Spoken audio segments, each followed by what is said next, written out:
Welcome to Think Big with Dan and Qasim. Join hosts Dan Melnick and Qasim Masood as they explore big ideas, limitless possibilities, and engage with visionaries, entrepreneurs, and thought leaders who dare to dream big, get inspired, motivated, and find practical tips for personal growth.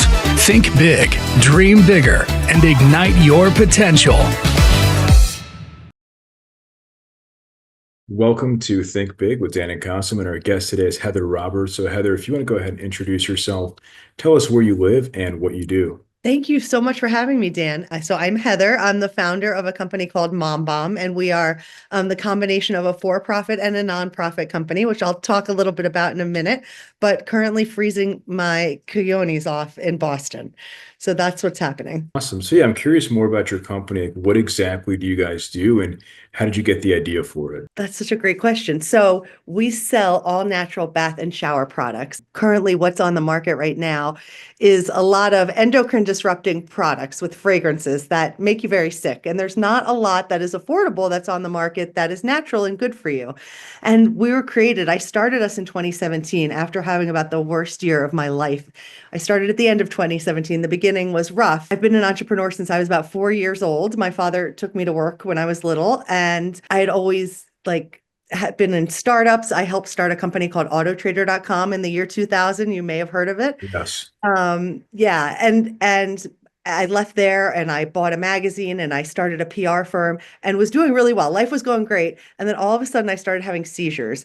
And the beginning of 2017, nobody could figure out what was wrong with me. And I ended up spending the next 10 months in bed. Now, that sounds nice, right? Except for the fact I have 6 kids. And so somebody needed to be a mother to them. Somebody needed to cook meals and do the laundry and all of these things. And I was unable to do that. And so I don't know if you would call it a midlife crisis or a breakdown or losing my mind, but I was like, there has to be a better way. And if I get better, I want to dedicate my life to what's really important, which is not capitalism and making money and keeping score that way. There's so much more to keep money. That was my epiphany. And so I was like, working with all natural products because they were helping me, taking baths with I had a neurological condition. And I thought, well, if I could take this money and use it to help other mothers that were struck down like I was, then maybe this illness would have some meaning. So that's what I did. I started a 501c3 and I started a for-profit company. And what we do is we sell our products in major retailers like Whole Foods and Giants, and we give 100% of our profits to our nonprofit. And then our nonprofit gives grants to mothers in crisis. So food delivery, childcare, housekeeping services. These were all the things I needed when I was going through a tough time. Amazing. Yeah, that's a great story. And then so in terms of your products, like I'm looking at your website now, do you just sell bath bombs or do you sell like other products? What does that look like? When we started, we just sold bath bombs. So we had one box of bath bombs that I fashioned after like a French macaroon box.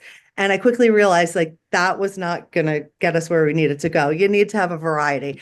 But I didn't know the business and I didn't even know the words. Like, it was like a different language. So I didn't know what I was doing. So I got myself into an incubator with Nielsen, which was actually, they took pity on me. I basically said, I'm going to be living in a tent if you don't help me out. And they said, fine, we'll put you into this program that's already closed, but we'll sneak you in. So they snuck me in. And through that program, I was able to get my hands on all this data. And I basically found some white space that didn't exist. What I figured out was that the biggest seller of Epsom salt on the planet, Dr. Teal's, they're owned by a perfume company. So they sell bath products in order to move their fragrance and their perfume. So the salt is a conduit for the fragrance and the fragrance is bad for you. So that makes it very hard for them to pivot if they want to compete with me. So they were my target and that's why I went after and that's where we're having a lot of success. So I was able to build out my product line by finding the holes for the consumers within the market using the data. Amazing. So in terms of your business, right, like you mentioned that you've gotten into retail like Whole Foods. So has that been national distribution or just local, like in the Boston area? What does that look like? Yeah, that's a crazy story. So when I first started, I was like, I'm getting into Whole Foods. Now, I have never shopped in a Whole Foods in my life, but I was like, that's where I need to be. And this was 8 years ago. And my husband looked at me like I was crazy. And I got in touch with the local forager and they were like, we're not ever going to carry your stuff because it has FD and C in it. I'm like, what do you mean? That's not bad for you. They're like, it's bad for you. We're never carrying it. So I reformulated everything. So I'm like, I'm getting into Whole Foods. And then I spent the next 4 years chasing them down. I finally got a buyer who just did seasonal, so not every day. And she was like, I believe in you. I'm going to buy from you. And I was like, oh my God, we're in business. And so it was national. And that was our first year and we did really well. So she placed an order for the next year nationally. And then we got a new buyer. And the new buyer came in and she didn't like Heather so much. And so she was like, I don't like your packaging and I don't think you're that selling that great. So you're out. And I was like, what? And so now I'm trying to get back in on the shelves every day. But we'd been selling and now I'm in other stores. So it kind of made up for it. But yeah, getting in and getting thrown out all within 2 years. Now you're looking to get back there and to go, and you're selling in other stores. So is it Yeah. still more of like a, regional play, or are you like, like I'm obviously here, like here in Austin, Texas. So I'm curious if you're selling it here as well. Yeah. Well, Whole Foods, that's where the headquarters is. Yeah. We're in regional supermarkets. So we're in about 400 stores of regional supermarkets right now up in the Northeast. But um, we have a national deal coming up with a drugstore that we're going to be launching in, which is huge. And we have an appointment with, one of the big W stores. So we have a lot of traction because there's not a lot of companies that actually do the right thing. A lot of them say that they give money to charity, but once what happens is, see, it's kind of sleight of hand. What they do is they take money in and then they give it to other nonprofits to spend so they don't have to do the execution. But to me, and I don't know where my money goes. I don't know who it helped. So because we control the nonprofit, I can tell you when you buy this bath bomb, you helped this mother. And the chain of custody is there from the beginning to the end. Yeah, for sure. Yeah, I mean, it's definitely interesting. So obviously that you do have a website as well. So I'm curious kind of like what the breakdown, if you're selling through there, you're selling through Amazon, what do those like other channels look like for you? Yeah, so retail is obviously where our bread and butter and where our focus is. And then we do have some direct to consumer, but that's our focus we talked about 2025 and being a new year. So our focus for 2025 is really focus on our direct to consumer, really make our story cohesive online. Because right now we've got the for-profit site and the nonprofit site. We want to integrate them so it tells a better story. So we have opportunity and we just started on Amazon. We were on Amazon when we started and unbeknownst to me, they give you a grace period. So I just thought we were fantastic and doing great. So I bought a bunch of inventory based on that, which then I couldn't sell. So I was scared of Amazon for a while, but then I found a company that actually does a great job. And so just started with them and they're doing okay. So Amazing. Yeah, so it's like I'm always curious about these sorts of things. Obviously, that your story is fantastic, that the mission is fantastic, but again, retail sometimes it can be hard to relay that message, right? Like when we're having this conversation, or somebody's browsing on your website, even Amazon, they can go and do their own research. But like when you're kind of in a rush, right, in the store, many people are sort of like picking something up, buying it or not buying it. How do you kind of relay that message for somebody who's at the retail store? that's such a great question. So that was like the most important thing to me because like salt is salt, right? Like, well, how do you differentiate salt?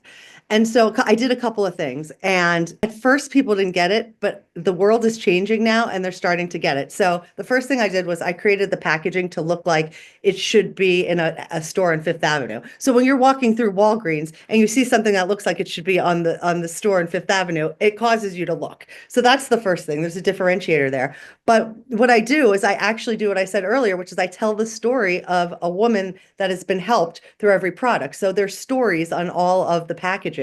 But beyond that, we have a QR code on the back of all of our packages that say that we give a free gift to. So if you scan it, we'll send you a free bath bomb. And so that allows me to collect all sorts of customer data at the store level that I would never have access to before. I mean, no, yeah, it's cool. Yeah, I guess like when somebody sees the packaging, as you said, right, it does stand out. It does have those stories on there. So I think like from that standpoint, it really gives you that visibility that you're looking for at the retail level. The point of like having this full circle of care, our tagline is taking care of you. And I mean in good times and in bad. So like in good times, we'll take care of you by giving you natural products that won't kill you. And then in bad times, if you're struggling, we'll give you a grant to help you with that. So we're going to always take care of you in that way. So Right.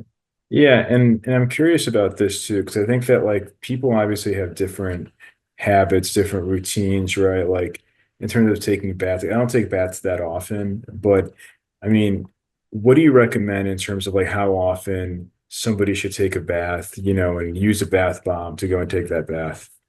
It's really such a personal decision. It's so funny because a lot of times when I first started, I would work trade shows and people would come by and I'd be like, "Hi, we're selling bath bombs." And they'd be like, "I don't take baths."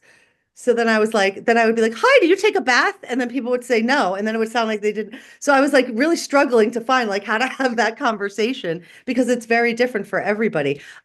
But that gave us an opportunity to diversify our product line. So now we have shower steamers. So you can use the bath bombs as shower steamers if you don't have a bath. So it's really, it's all about creating a moment for really a mother to kind of have her own time out away from the kids in the bath, whether it's the shower or the bath, and kind of just saying, okay, this is me time now. Because, they always say, like, when you're on an airplane, put on your mask first and then put it on somebody else. If, as a mother, you don't take care of yourself first, you don't have anything to give your kids or your spouse or anybody else. Exactly. So is that kind of what you're seeing, right? Like when you have that data that you mentioned, is it mostly mothers who are buying it, or do you also see men or other, demographics may like have shocked you being on this journey so far?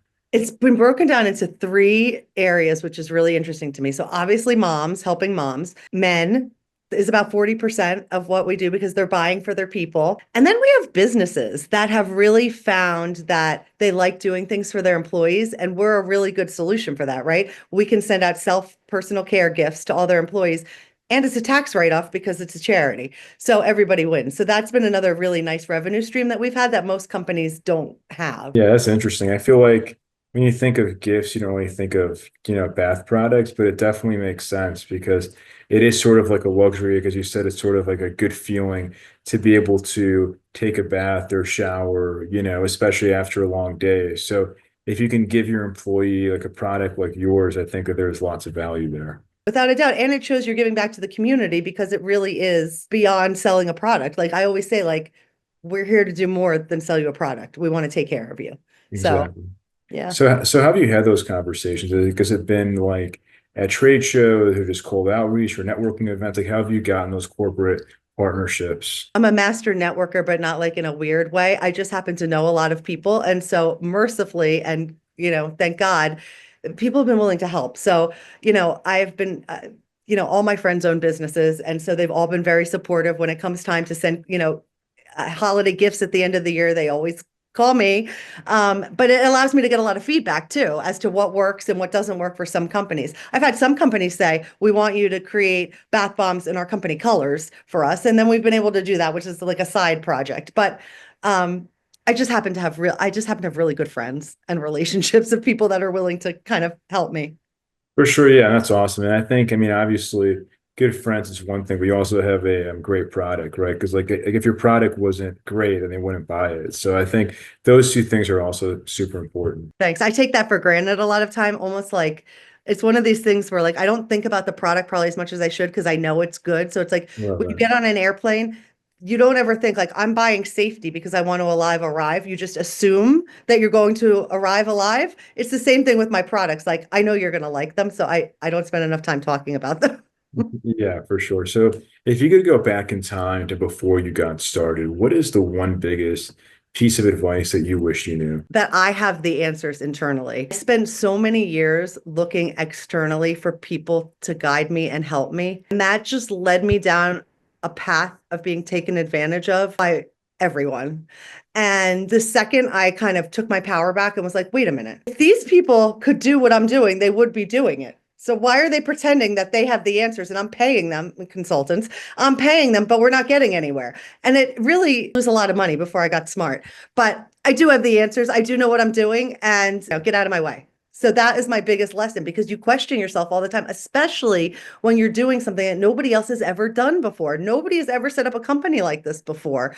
So of course people are going to be confused, but that doesn't mean it's not a good idea. And I think I was convincing myself that the backlash I was getting was a result of my idea, not a result of their inability to comprehend my idea. Right, exactly. Yeah, I mean, I think that's the challenge in the consulting space is that you have so much noise and you have people that are charging really high fees oftentimes. And at the end of the day, right, nobody knows your business better than you, right? And you can hire all these people, but to your point that they might not understand like your mission that well or the product or the value proposition.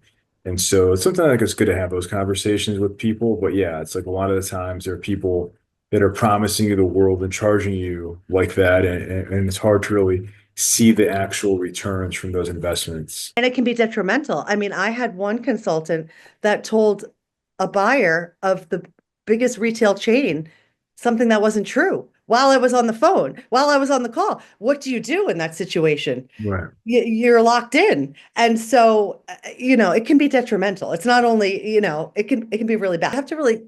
You have to have an army and a tribe of people that you can go to and say, like, am I being an idiot? And you have to be okay if they tell you yes. Yeah, exactly, exactly. Yeah, and it's good. I mean, and like you said, it's good that you have that network of friends that are business owners that you can call and they're not going to charge you insane consulting fees. Right. That's it. That's it. Like, don't get a therapist, get a good friend. Exactly, exactly. So if somebody watching this wanted to reach out to you, is interested in buying your products, what's the best way for them to get in contact with you and or find your business? You can just Google Mom Bomb. We'll come right up. Heather Roberts. My email is all over the internet and my cell phone number. And anybody can call me for anything, especially entrepreneurs. Like if you, as an entrepreneur, it is the hardest thing that you've ever done. So if anybody ever needs just like to know that they're not alone, call me. Amazing. Well, Heather, we're rooting for you and thanks so much for your time today. Dan, thank you so much for having me. Take Of care. course.